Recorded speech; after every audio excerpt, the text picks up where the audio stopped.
Kia ora team, Noah Willoff here, host of the Beyond the Surface podcast. Thanks so much for tuning into today's episode.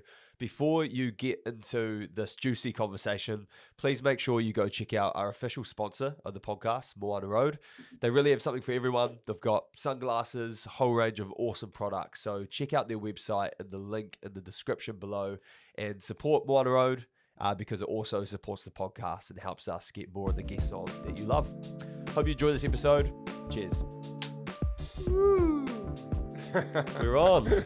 Paddy, thanks for jumping on the podcast. Oh, no worries, Noah. Awesome. Always awesome wanted to say, welcome.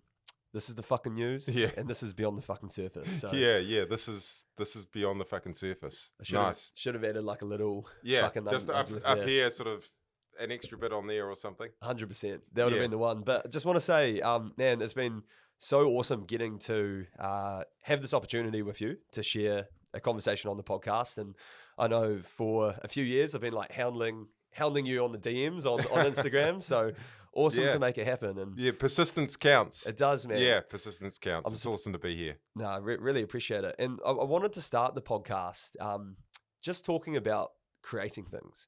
And like through reading your book, This is the Fucking News, everyone go check it out at a bookstop near you. You're a creator. In essence, you create things like that. That's what I've seen through reading your story. And I wanted to start with this episode around asking you around what is your drive to create things? Yeah. And it's, first of all, I'll just say thank you for noticing that. Not a lot of other people have actually asked me that question before, but I am quite proud to have become a creator over time, and I do know how to create things, you know. And yeah, it's a really good question. I remember once, and this will take you just way back, and you'll be like, how does this even fit in? But my mate was a builder, and a builder's apprentice, and then he became a builder. And I remember listening to him one time. I might have only just started journalism, or I might have even still been at university. And I remember him saying, it's such an awesome feeling when you see a roof on a house and you look at it and go, I did that. This is when I was, 20, right? And creation is a bit like that for me, like it's obviously I've never built a house. I can't swing a hammer or anything like that. I'm one of the biggest klutzes around.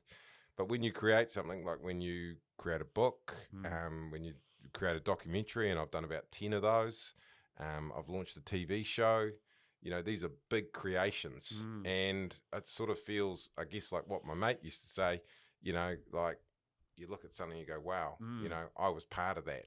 And it's an awesome feeling. And, there's so much to creating something. There's coming up with the idea and dreaming it. You visualize it. In this case, we're talking about a book. You can see it. You can see what's in it. You can see what it looks like on the shelves. And that's an awesome feeling. Then to execute that is amazing. The other big part of being a creator like I am is the audience, and having people see or read your stuff and enjoy it. That's another big part of it. So you sort of got the idea, the execution, the audience, and then another really cool thing of things I've been involved in, is working as a team. Producing a book. I did that with my friend who's the ghostwriter, another journalist, and we had to work with the publishers and all of that, and it's a team effort. Making a documentary, there's a big team behind you. Making a TV show, there's a big team behind you, and you all get to share in that. But yeah, creating things is just an awesome feeling, and I love doing it. What drives you towards creating?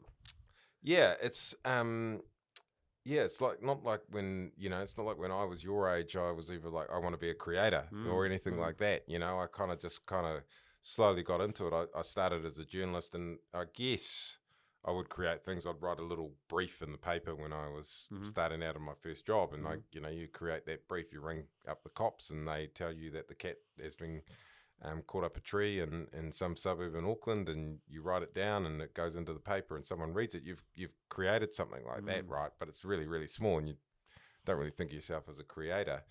But yeah, that just sort of like building blocks that just led to more and more, and then all of a sudden, I I guess it was when I started doing the documentaries, which, I'd been working in journalism for about 20 years by that stage. Yep.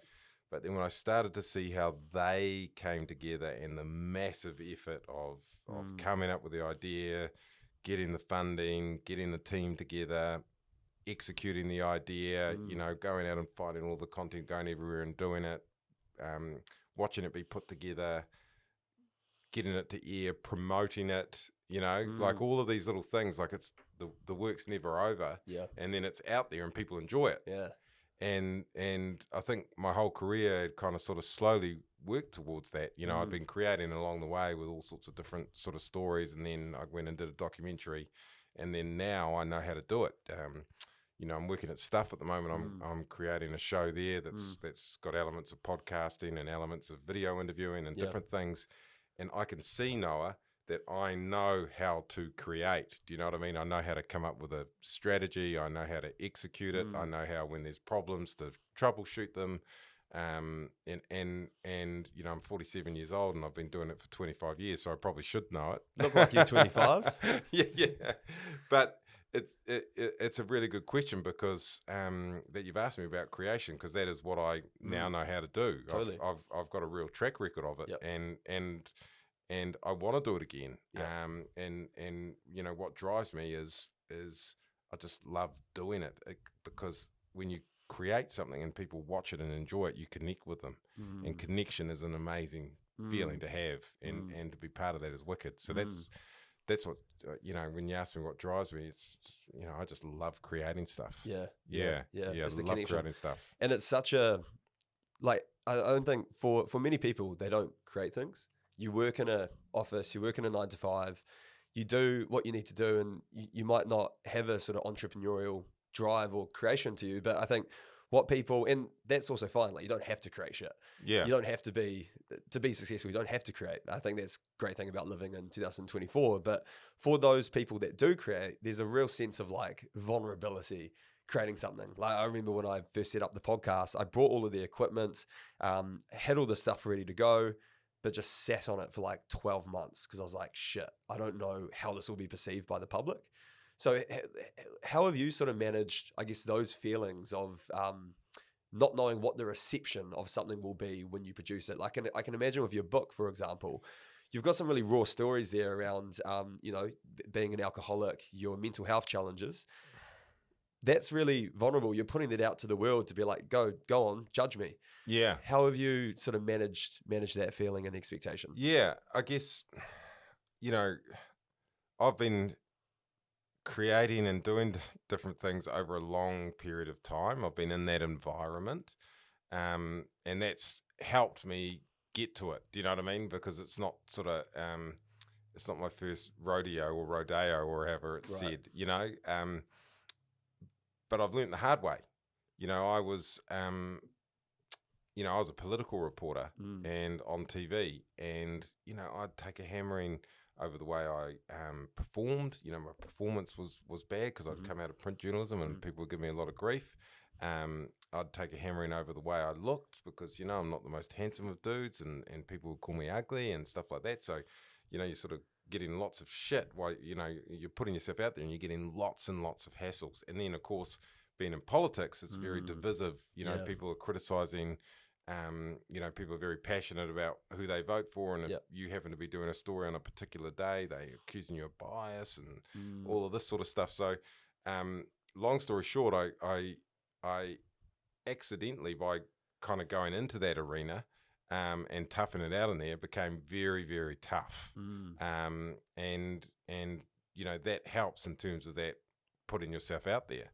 But still, it is still a massive effort for even someone who has experienced that putting themselves out there. By the time I put out this book, I've worked in journalism for 25 years. I've done 10 documentaries where I've revealed heaps about myself, but still I'm nervous about the book. Yeah.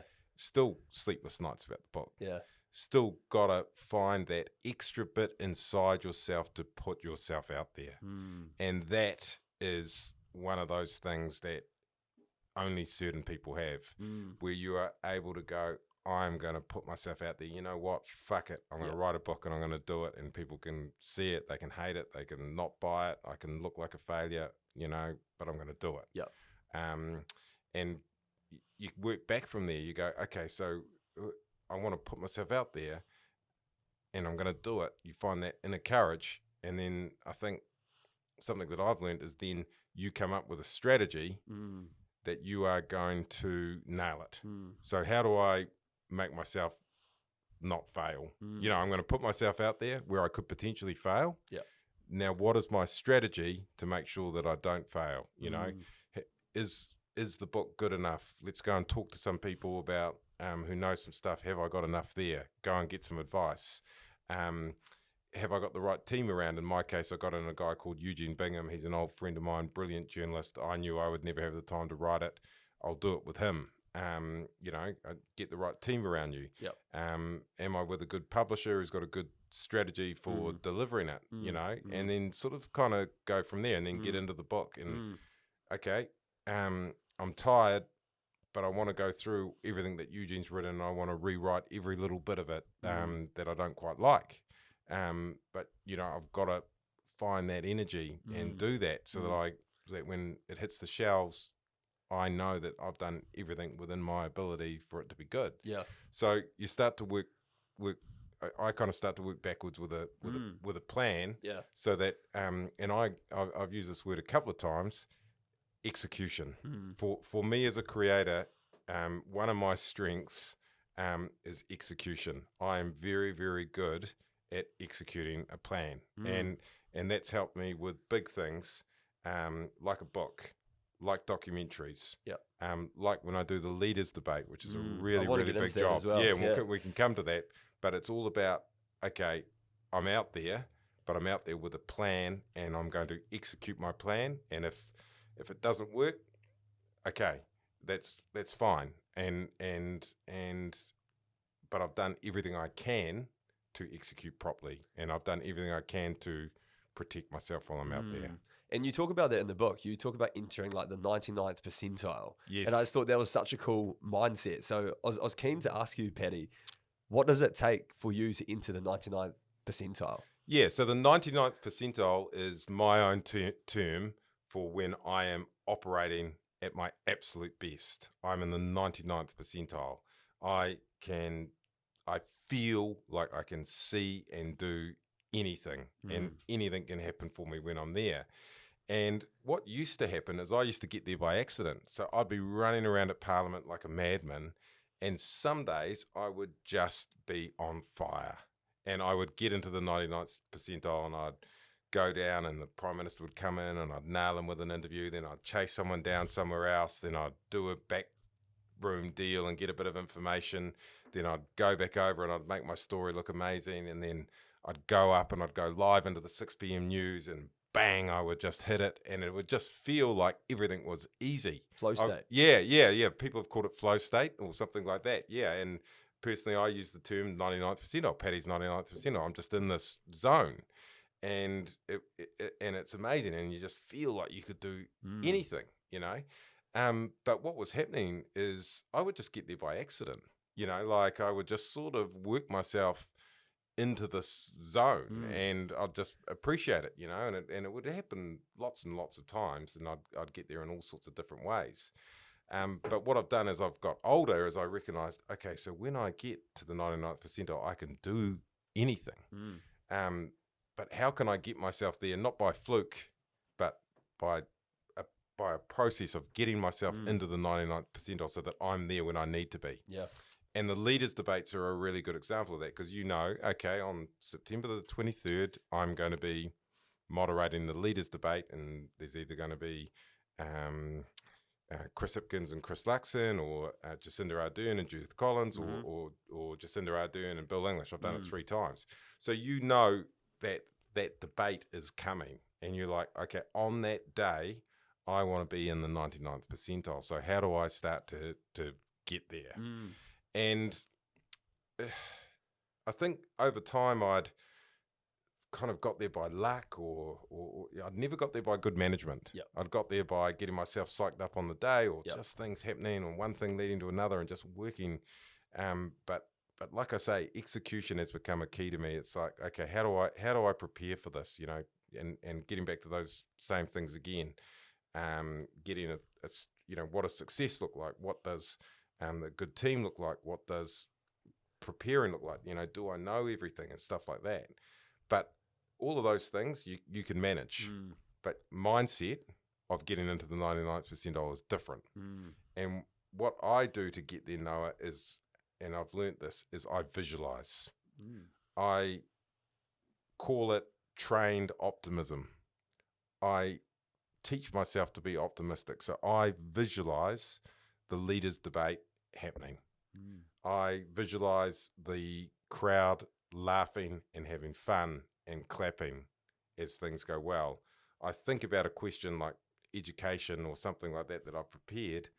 I think about it going down so well that Chris Hipkins and Chris Luxon start debating each other, and we're bringing the debate to life. I start to visualize these things happening, which I find helps get me into that next level. So, I might be 90% of the way there with my preparation, but I want to get to 99. So if I start prepping like that and visualizing these things happening, and, I'll have extreme preparation where I will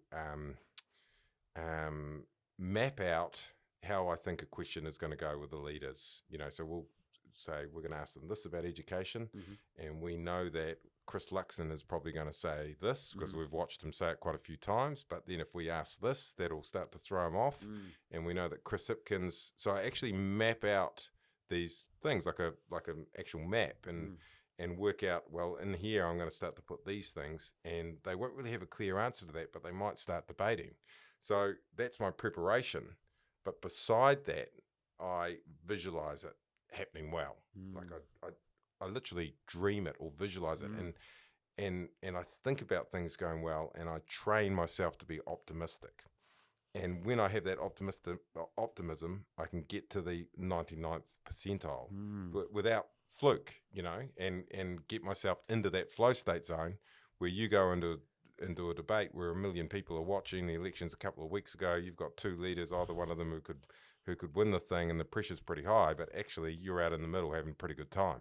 Far out. And that's when you're in the 99th percentile. And what I've learned through my life is ways of getting there without just getting there by luck, by forcing myself into that zone where you are there, you're ready to execute, you've got a plan, but you find that extra little bit where you get to the very top of your capabilities.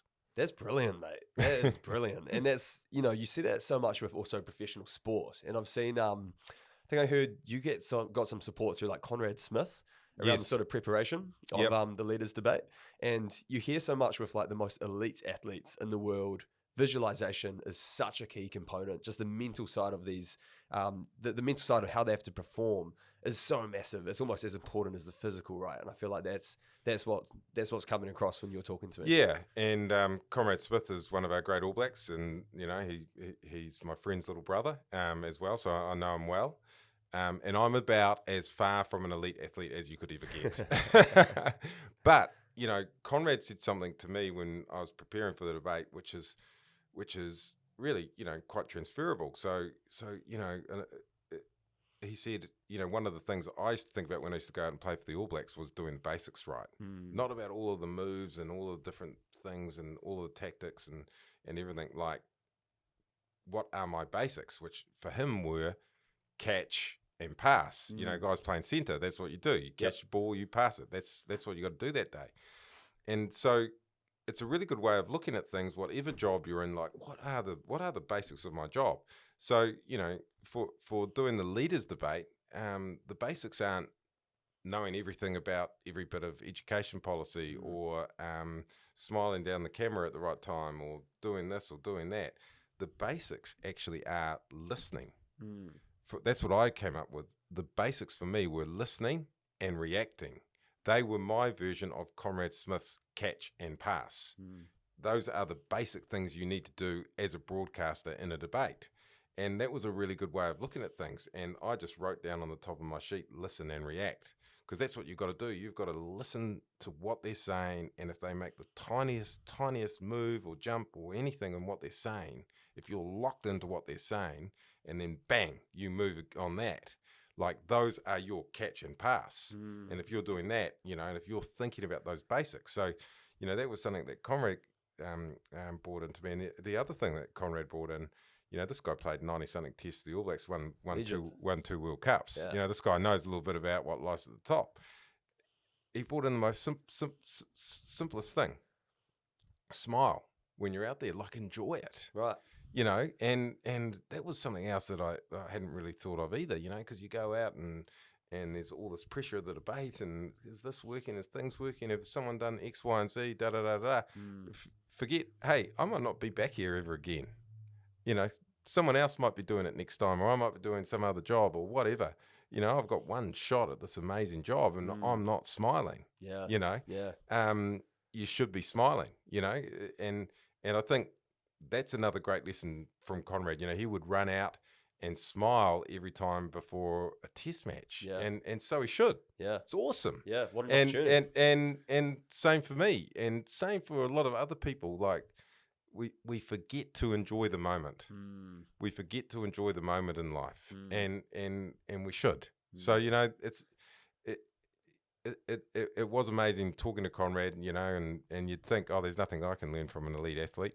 But there is a lot about the mental side. I didn't want to know anything about the fitness, but I didn't want him getting me doing a bloody beep test or something. Yeah, put you in some fitness boot camp. I didn't want to borrow that. Talking about the leaders debate, and I've always been curious, are the leaders pre-scripted with the questions you ask them? They must be, right? No. They're not? No, the leaders always ask for the topics, right? But it's always a bit of a weird one, because it's like, okay, they want to know the topics. Well, the topics are going to be law and order, economy, health. I sort of don't know why. But you never give the leaders any questions in any kind of political interview or debate or anything like that. They've got to come in, and the element of surprise is really, really important. Yeah, well.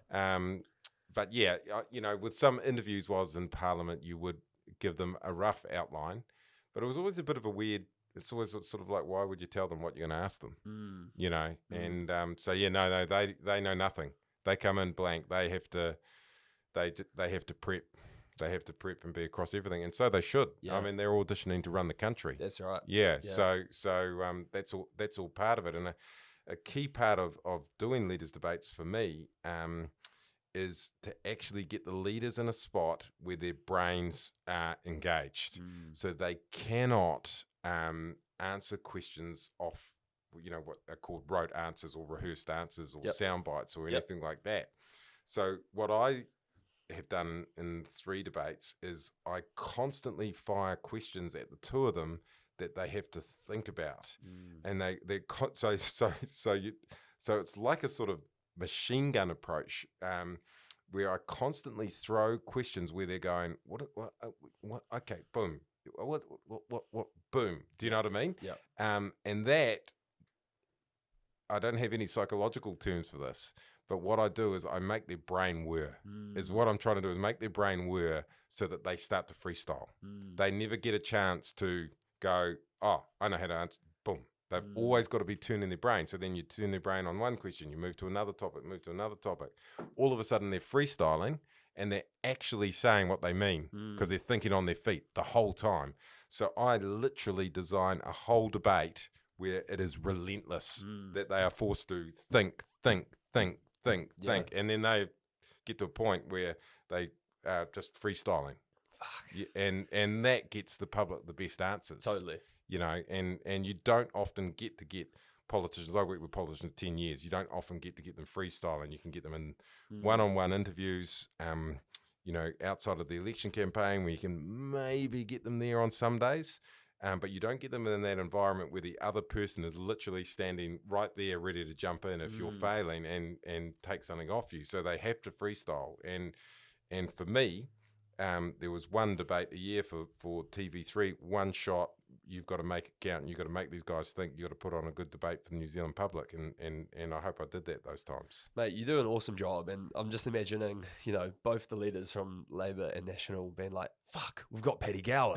I'm sure the like National Party, like, you know, or Labour like whip will be watching this interview to now understand your psychology. I'm giving. Yeah, that's Might right. be giving that's away right. too many good tricks. Yeah, shivers. Yeah. Shit. I also wanted just to touch on, in your book, you talk about you took your late friend Nathan's funeral pamphlet to one of the leaders' debate and just had that sitting almost on the podium Yeah. as like a visual and sort of physical cue for you. And through that, you actually got agreements from the two parties to lower the screening age. Yes. So I want, like, firstly, that's incredible. That's practical change that you've made from a personal level through facilitating this leaders' debate. But I wanted to ask you, what do you think, Nathan, if he was here, what would he be saying to you about that? Well, he'd find it pretty funny. My friend, you know, he's the same age as me, 47, and incredibly sad, you know, to get cancer. And he had told me that he had bowel cancer, right? And so he passed away a couple of weeks before the debate, and I've written about this in the book as well. And I was like, okay, I've got to get prepped for this debate. One of my best mates has just passed away. I've given the eulogy funeral. I don't feel that great, but you know. Then I thought, oh well, what about if I use this in some way and take his pamphlet into the debate and ask these guys questions about bowel cancer, which is really, really, we've got massive issues with bowel cancer for people, particularly in their 40s. We don't screen very early in this country compared to Australia, which is standard, and a lot of people aren't being screened. All of a sudden, they find out they got bowel cancer. It's too late, right? So anyway, I take him into the debate. I've got him on the podium with me. I've lined these guys up with the bowel cancer screening question. I know that we're 10 years above Australia. You know, everybody in New Zealand knows we should be matching Australia at pretty much everything. And if not beating them. Yeah, if not beating them, of course. And line them up and both say, hey, well, you know, are you going to bring the screening age for bowel cancer down? And both of them say yes, right? And so tap my mate on the shoulder there while I was there and think I've done a great job. Anyway, a couple of days after I hear from his widow, and long story short, she's like, "Ooh, good work on that. Good work, yeah. But there's something you need to know.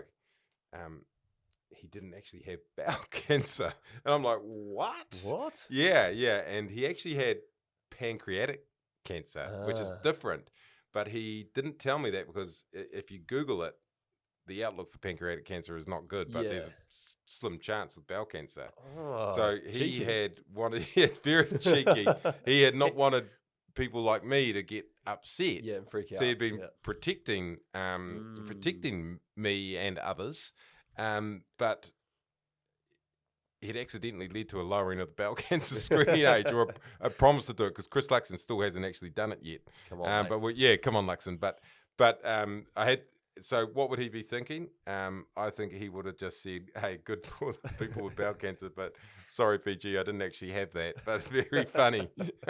That's great. I never knew that. Yeah. That's amazing.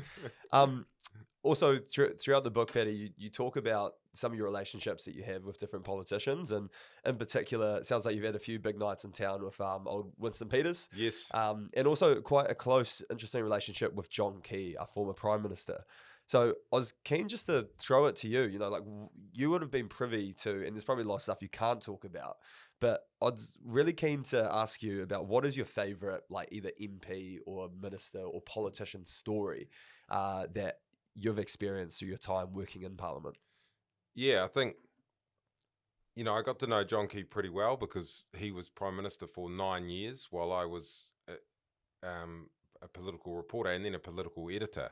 So, you know, it was basically my job to observe the guy, you know, like to observe his every move and listen to his every word for 9 years, right? So I got to know him well, and you know, I'm sure he would say this, I was bloody annoying. I was always trying to catch him out, trip him up, you know, which is my job. And you know, but despite that, you know, he was quite a good bastard to me when I lost my passport in Iraq. We need to get into that as well. Yeah. You know, because we went to Iraq with John Key, and it's top secret mission. We're going into Iraq to see the Kiwi troops who are in there training the Iraqi troops who were off to fight the ISIS terrorist group at the time. And the Prime Minister had said he wanted to go and see the troops. If he sent troops into somewhere, he wanted to go and see them. So anyway, we're off there. And to get to Iraq, you've got to go to Dubai and wait in Dubai and then fly into Iraq, right? And I, for some reason, was worried about losing my passport. And I chucked it in the safe in the hotel room, right? And locked it up. I've never done that before. And did all of this packing to go to Iraq into a war zone and didn't get it back out again. Anyway, we're at this military airbase the next day, which did not seem like a normal airport. We're in some barracks and all that kind of thing. There's all these SAS soldiers walking around. Everything's pretty zoned in. And they say, right, we're going. Get your passports out. We've got to obviously go through immigration. What? Passports? Mine's back at the hotel. And did a mission back into Dubai to get it. Did a mission back out. Got stopped at the gates of this army base. Wasn't allowed back in. And then I see the New Zealand Air Force Hercules carrying John Key and all the other journalists flying over me. Shit. Into Iraq. It's got to be the worst feeling. Oh, I thought I was going to get fired. I mean, the Prime Minister going to a war zone and you're not there. I had to ring up my boss. He was at the movies on a Sunday night back in New Zealand. Thought I was in Iraq. He answered the phone like, "What are you doing? Why are you calling me?" And I said, "Look, I've missed this flight." Anyway, John Key had held that flight to the last possible moment for me to get back. Really? Despite me being the most annoying journalist that, or whatever, just just being a good bastard, really. Yeah. Holding the flight like anyone else could have just gone, stuff this guy, we're See you off. later. See you later. And I'll always be thankful for that. Anyway, they went in. The reason they had to get going was he was seeing the president of Iraq. But they got in, they landed in Baghdad. There was a massive sandstorm. They couldn't get to the army base. And long story short, they flew back to Dubai. And I was able to get back on the plane again and go with them the next day. Crazy. And you're saying in the book they're all just like, Paddy Gower, you lucky bastard. bastard. You lucky bastard. Yeah, when I jumped on the plane the next day, all these hard ass SAS guys with their guns and everything. Crazy. Just like, geez, you're the luckiest person alive. And that's something that I've had along the way, is something I call in the book Paddy Luck. And I've had a lot of luck, but again, it's about placing yourself in places where luck can happen for you. Yep. It is about visualizing, I will find a way to get into Iraq. I will try everything, and admittedly I didn't conjure up a sandstorm, but I stayed optimistic about it. Yeah. And I never gave in trying to find a way. And I think there's something in that as well. Don't always call it luck, and it's a cliche to say you make your own luck. But if you're optimistic and you believe that you can get somewhere, a really good example is, I got questions to Donald Trump in an American election. I wasn't even meant to be going over there, but I asked my boss as a last-ditch measure, hey, why can't I go over to Super Tuesday? Donald Trump is on the rise. And, it might have been pointless asking him because budgets were tight at the time, but for whatever reason, he let me go. So then we flew to Houston. We didn't have access into the university where the debate was on, but we went to the gate anyway, and they said, if there's some room left at the end of the day, you can come. So we waited 8 hours. So we put ourselves in. Then they let us in there. Then we went in there, and Donald Trump might have come out to do an interview after the debate. He might not have. We decided to wait in case he did. Then we got in the right place, and we happened to be in a place where, as he sort of weaved his way through all the media, he came straight at us. And then I had a question ready to talk to him about, and I dropped it, and I got it to him, and I got a reaction out of him. Now, some people might say, that's luck. That's Paddy's famous luck. Or you could say that is being optimistic and believing that you can get something and just keeping going until you do. And that's why I called it earlier, trained optimism. If you train yourself to believe in yourself, to believe in the possible, you can get there. Yeah. That is the first step to getting to that point, is believing that the possible can happen. Because if you don't, it won't.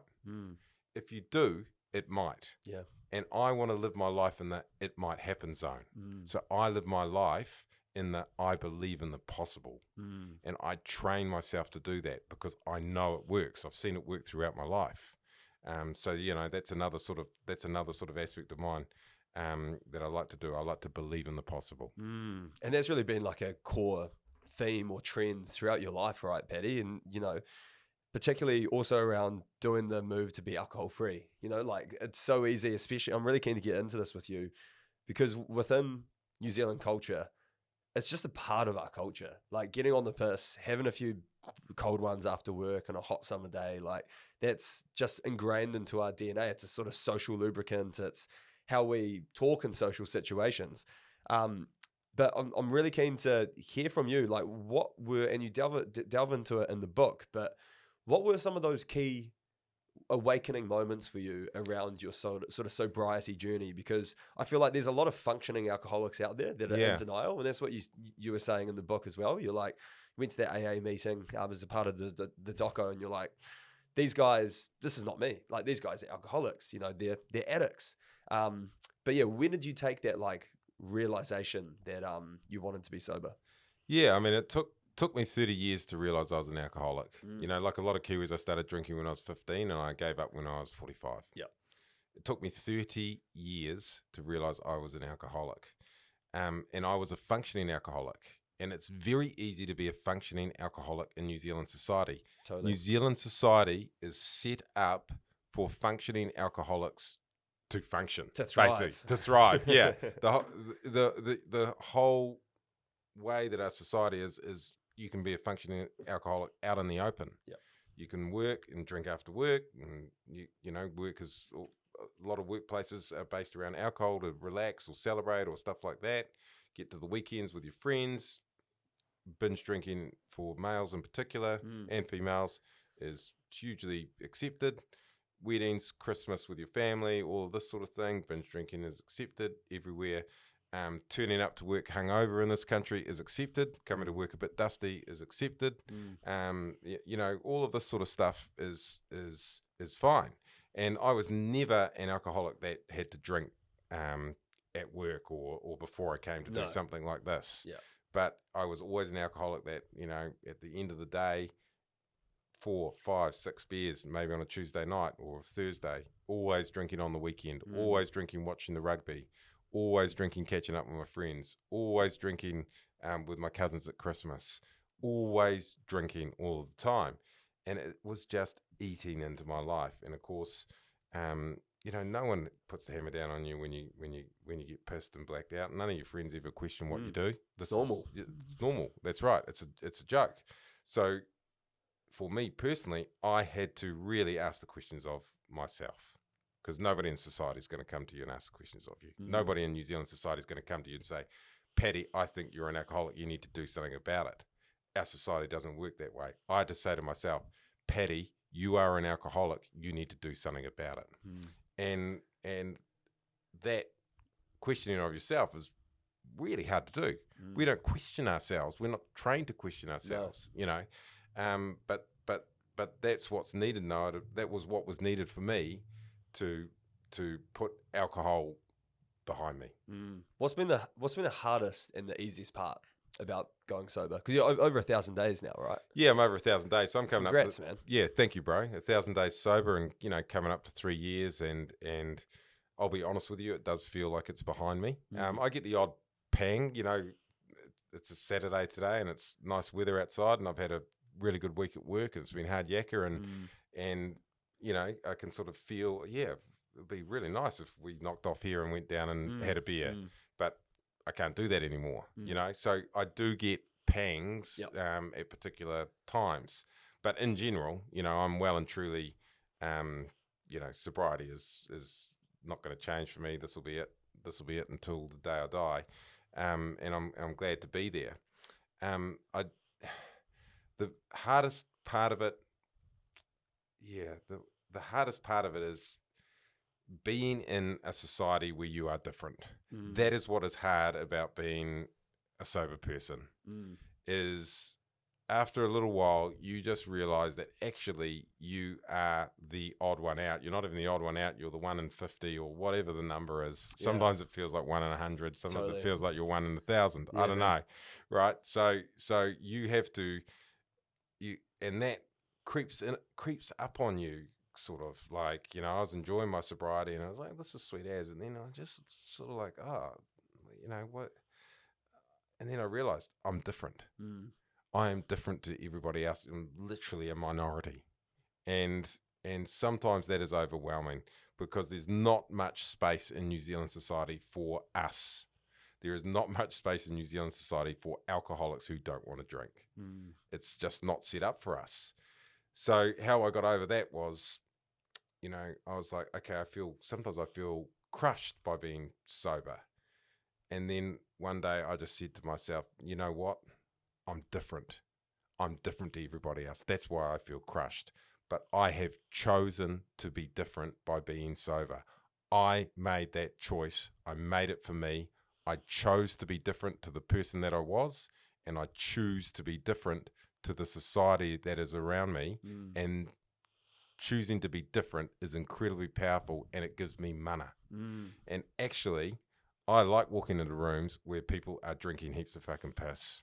And I know they're looking there going, there's Paddy Gower, does he still drink? What's the matter? He's an alcoholic. I wonder how he feels in here. You can literally hear them whispering because this is one of the things that you get. And I like walking into rooms where people are fucking seeking heaps of piss and being different. Yeah. And I like sensing that people are looking at me and wondering what the go is. Do you reckon they're seeing if you're going to slip up? I just think they're probably just wondering, they're probably just, is he still not drinking or whatever. I don't think people were looking, and I don't think people want you to slip up or anything like that. It's just, you're just different. And I think, honestly, as a white middle-aged male, like actually, you don't spend any time in a minority in life. It's very true. Yeah, you don't know what it's like to be in a minority, right? So, I didn't know what it was like to be in a minority because I've never been in one. Yeah. I've always actually been in what's, the dominant sort of set. Yep. Until I became, and I'm not comparing this in any way to being in an actual minority, but until I became an alcoholic and then until I became a sober person, then I realized, this is what life's like being different. Yeah. Okay. This is a really small example of what life's like being in a minority. Yeah. And it's, and that's, something you learn as well. You're like, shivers, life was easy when I was, charging along in the majority. Yeah. Totally. It's a little bit harder being in the minority. 100%. And mate, it's definitely doing you wonders. Like, you look great, you look healthy. Like, I feel like when people go sober, you can really see it in their face. Oh yeah, like it's crazy because you look at alcoholic, they got like the popping blood vessels in their nose and quite like red and rosy. But mate, you look healthy as, and you said you cycled like, what was it, 30 Ks before this? 50, 50 Ks. Yeah, well, these are things that just really wouldn't have happened. I'm 47, and it's funny, a lot of people my age want to look younger and they want to lose weight and they want to feel better and I'm not criticizing any of them, but a lot of them are looking for answers in all sorts of different places than with alcohol. Yeah.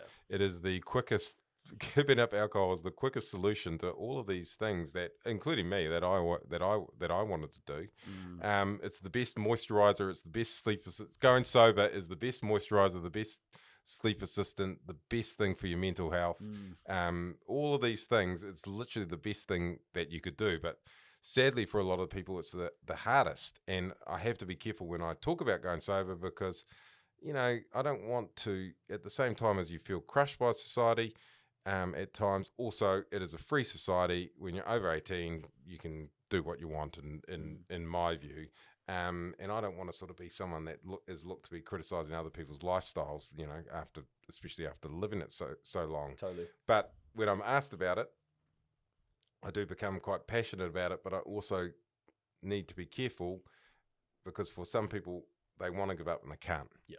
And I'm glad that I found a way to get past that, but I also accept that it's really hard for some people, and I don't want to be like, hey, it was easy for me and life's great, because there'll be people listening going, well, I wish I could. Yeah.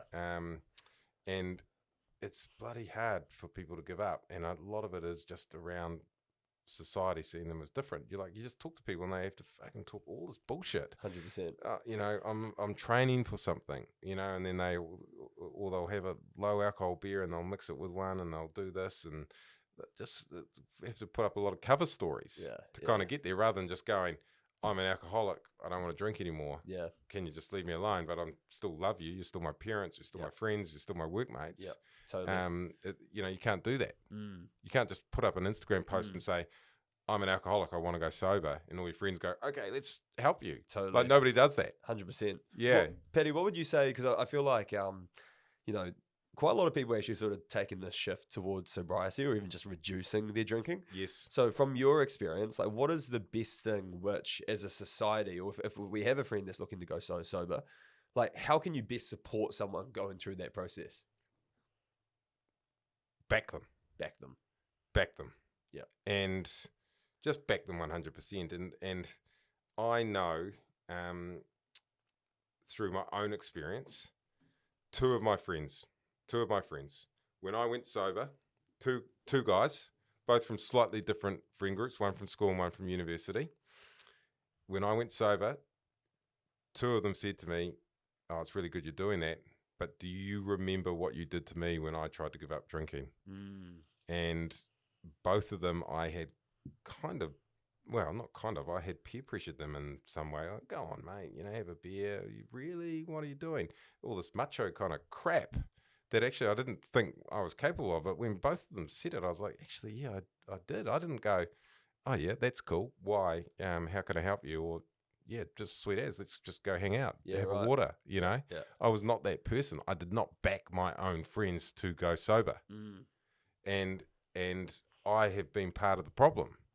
And, you know, yeah, it's just, you just got to back people and just give them space. You just got to give people space. That's it. You just got to give people space. Yeah, and back them. Totally. Yeah, that's good. I really like that. And yeah, well done, man. It's awesome to hear that. I love hearing people. And I had just had someone else on the podcast, my mate Jade. He's also gone sober as well. And legend Jade. Yeah, absolute legend. Yeah. Shout out Jade. Yeah, shout out Jade. The man. Also wanted to ask Paddy, like, you've got this, and you would have experienced this too, just this ability to connect with so many people, particularly like the younger generation. And I think partly that has been through the viral "this is the fucking news" clip, which I thought was real as well. I thought that was an actual like blooper outcut. Yes, but yeah, I just wanted to ask within this, because you've built such a platform for yourself, and you know, you're Paddy Gower. You're not just a journalist, you're not just a reporter. You've got your own brand, your own identity, and with that comes some level of sort of like celebrity status in New Zealand and fame. So, as a A-list, New Zealand celebrity, okay, I said it. Yeah. What is the sort of best part and worst part about being recognizable? Yeah, I mean, I never set out to be well known or anything like that, and it sort of crept up on me. I think, yeah, it's a really complicated question. The best part by far is seeing and meeting people that enjoy what you do. That is, for me, I love talking to people out in the street. It can become a little bit tiring, but actually I love it. It gives me energy that people know me and want to be friends with me. Yeah, such a good feeling. Yeah, amazing feeling. That's awesome. You know, the hard parts of it and the hard parts of doing work like this is, you know, really, if you really want the real answer, it's you get a big ego, and having an ego is not good. You know, ego is not a good thing to have. It's good to have self-belief, and we've talked a lot about that in here, but an ego is not a good thing to have. And by being out in the public eye and people saying nice things about you and being well known and all of that, actually, you know, and this was a problem for me. I got a big ego at times. Right. And it's not like you wake up in the morning and look at your phone and it gives you an ego alert or anything like that. Or it's not like people come up to you and go, you're getting a big ego. Or sometimes actually they do, but you sort of don't listen to them. That's all part of it. And then, you know, and then I could there was a time when I was a bit of a dick at times, and I thought that my shit didn't stink because I had a big ego, and Right.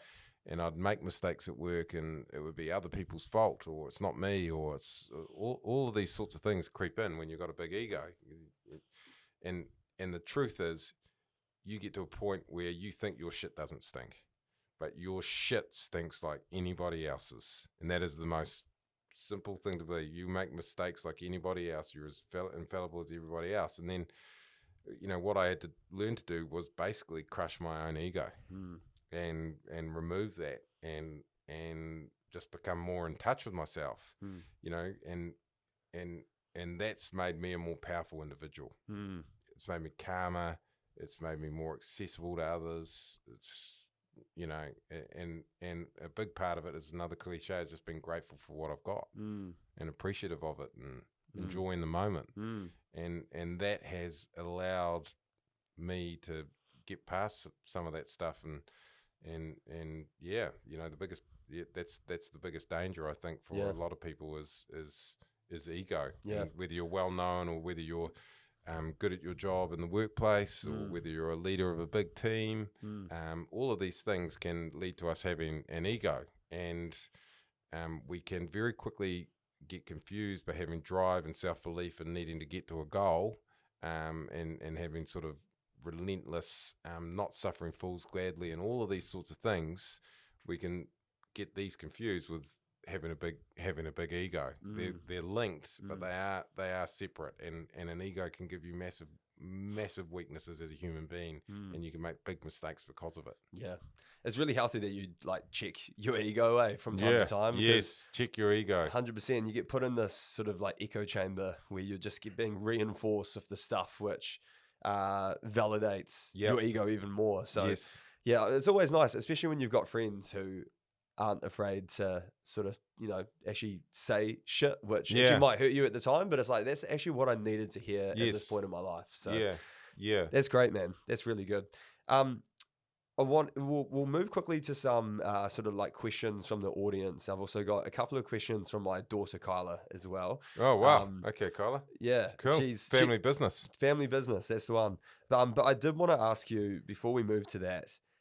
As someone who's seen the highs and lows of the political landscape in New Zealand, does that make you feel optimistic about our future as a country?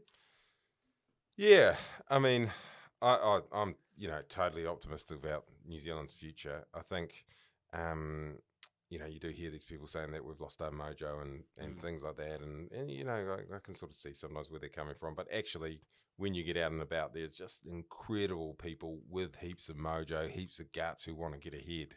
100%. And we just need to embrace that and not end up talking ourselves down and talking other people down. We just need to go for it as a country.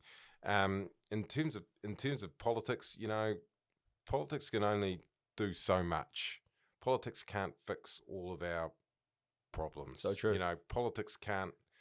We have to do some of that ourselves, and it's not going to matter whether the blue team's in charge or the red team's in charge, or whether it's the blue team and the yellow team and the black team, or the red team and the whatever they are. The optimism for New Zealand is in, well, here are these amazing people in this amazing place on Earth, where Polynesian explorers explored as far as they could go, and European explorers explored as far as they could go, and created this amazing country. That if we just believed and backed ourselves more and were more optimistic, bang, we could go through and really kick some serious ass. Yeah. And having seen politics, I know some politicians have got good ideas, some have got bad ideas, or actually, both sides have got good ideas, both sides have got bad ideas. That's politics. Yeah. And they're not going to bail us out. Don't look to politicians to get us out of trouble. They can help a little bit of the way, but ultimately it's about ourselves and us as a country. Totally. And everywhere I go in New Zealand, there's people with problems. And I talk to them and I say that. Don't count on some politician coming in here and fixing this, because they're probably not going to.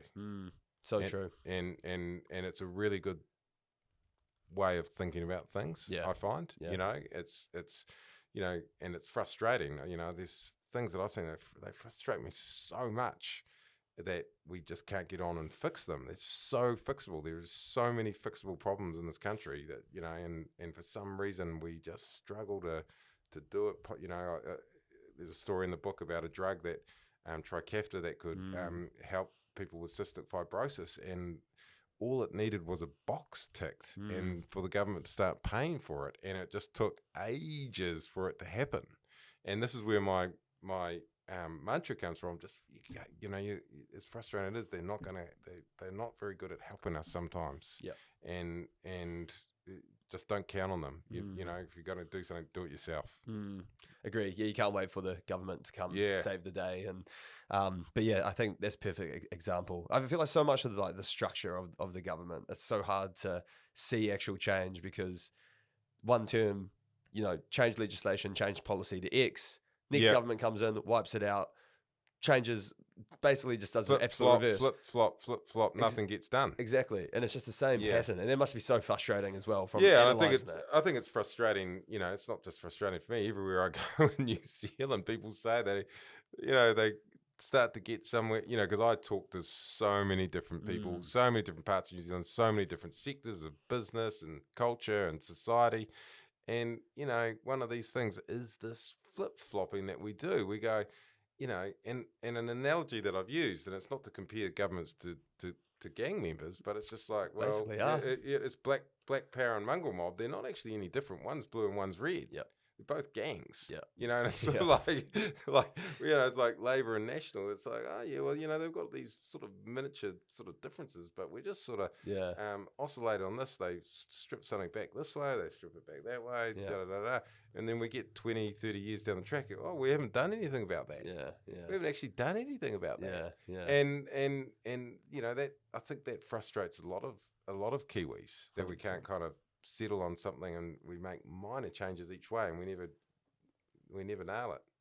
But yeah, I think one thing to get more specific is the 3-year term is stupid. Australia has a 4-year term. Yeah. We've got an MMP government where they've got to work together. There's checks and balances in there, built into the government, because you need coalitions.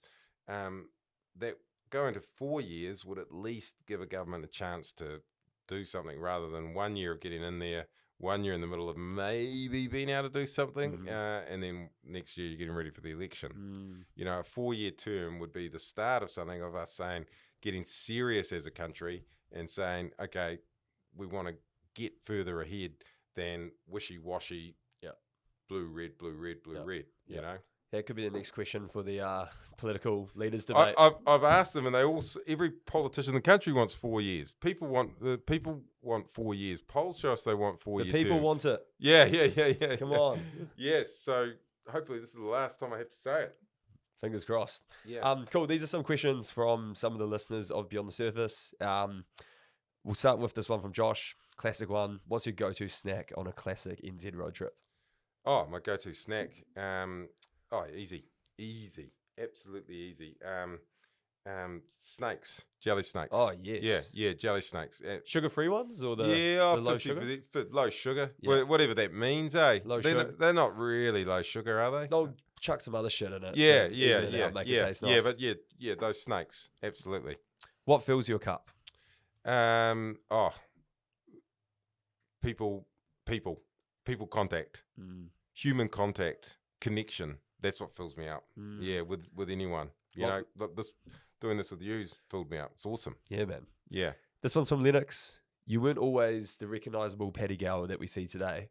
What was the shift to become Paddy the motherfucking G? I don't know how it happened that I became Paddy the motherfucking G, but swearing in the library that day and the thug life just came along, and other than that, it's just been an evolution, and everybody evolves, and I've just evolved in the public eye. But Lennox sounds like the motherfucking G with that name. Yeah.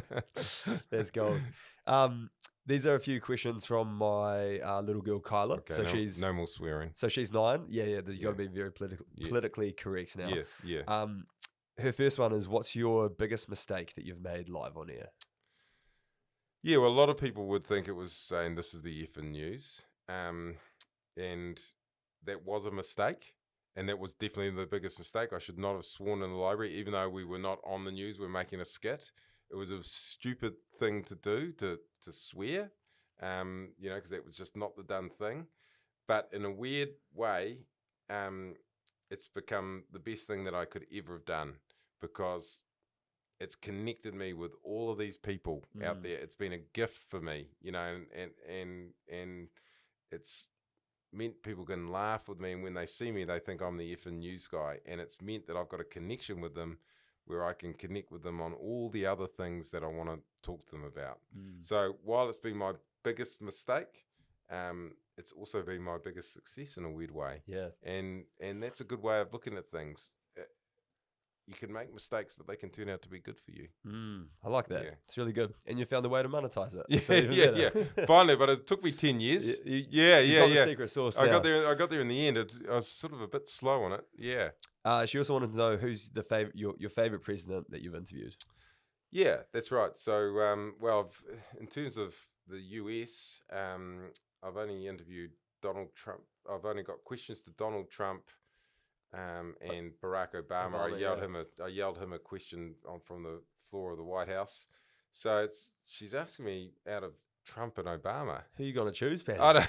It's a tough one. Yeah, I would have to say, my favorite one. The favorite questions are definitely the ones I got Donald Trump, because they were clearer questions, and it puts me really close to a historical figure. But I'll say Obama. Nice.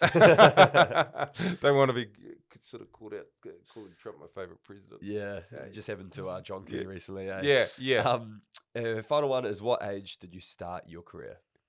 I started my career when I was 20 or 21. I was in my fourth year of university, and I was looking for something to do, and I started on the student newspaper Salient at Victoria University here in Wellington. That was really the start of it. My first stories, yes, when I was 20 or 21.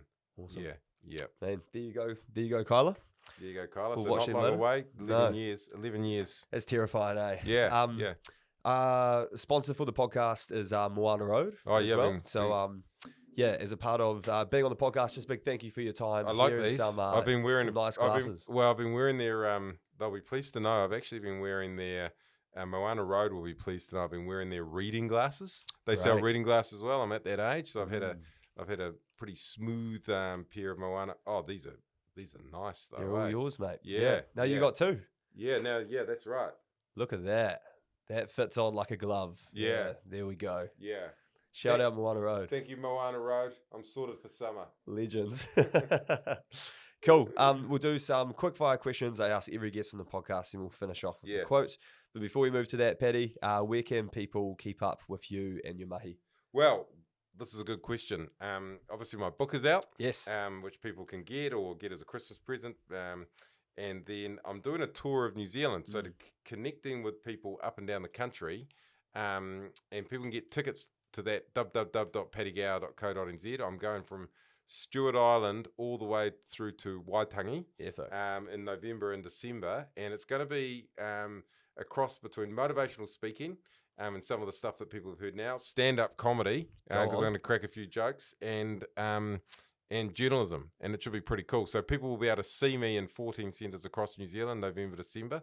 And then the other sort of thing that's happened is I've moved into positive news. I reckon that people are sick of so much negative news, and after 25 years I've been involved in all sorts of kinds, and I'm actually sort of starting a show. I guess it's a podcast, video interviews, getting out and about with Kiwis at Stuff. Awesome. That's called This Is the Effin' News, monetizing it, TFN. Beautiful. TFN. But that I'm aiming that to be positive and inspirational, like what we've been talking about today. And I feel there's something there in that in the news market, and I'm going to give that a nudge. Awesome. So people can read my book, see me on tour, www.paddygower.co.nz, or check out my new show on Stuff, TFN, the F in news. Brilliant. And we'll chuck a link in the description wherever you're watching this on Spotify or YouTube. Okay, Paddy, what brings you true happiness? Human connection. What is the meaning of life? Love. Advice you wish you knew about when you were younger? Don't drink piss. It's going to fuck you up. That was just for me personally. What does legacy mean to you? I want to go down and people say he was a good guy and he did some stuff for New Zealand. That's legacy for me. Yeah. If you could change one thing in New Zealand, what would this be? Oh yeah. We need to make more space to stay on theme. We need to make more space for people who don't drink. Just a little bit more. Not asking for a huge change. And what do you believe is the main thing that is holding back young people in New Zealand? Yeah, I think the only thing holding back young people in New Zealand, bro, is themselves. This is a country where you can achieve anything you want. I'm an example of that. There's nothing special about me. There was no special gifts for a young Paddy. My parents didn't have heaps of coin. There was nothing there. But I've managed to construct a great life by believing in myself and still made a lot of mistakes along the way, but I've had a good time. The only thing that holds you back as a young person in New Zealand is yourself. And that is not criticizing the person. That is just telling the person, believe in yourself, believe in what is possible for you. And if you want to do it, you can. Love that, bro. That's a really good note to finish the podcast. And we'll just wrap up with a quote from Marcus Aurelius. Whoa. Bit of stoicism here. Yeah, okay. Never let the future disturb you. You will meet it, if you have to, with the same weapons of reason, which today arm you against the present. Paddy motherfucking G, thank you, mate. Thank you for having me on Beyond the Fucking Surface.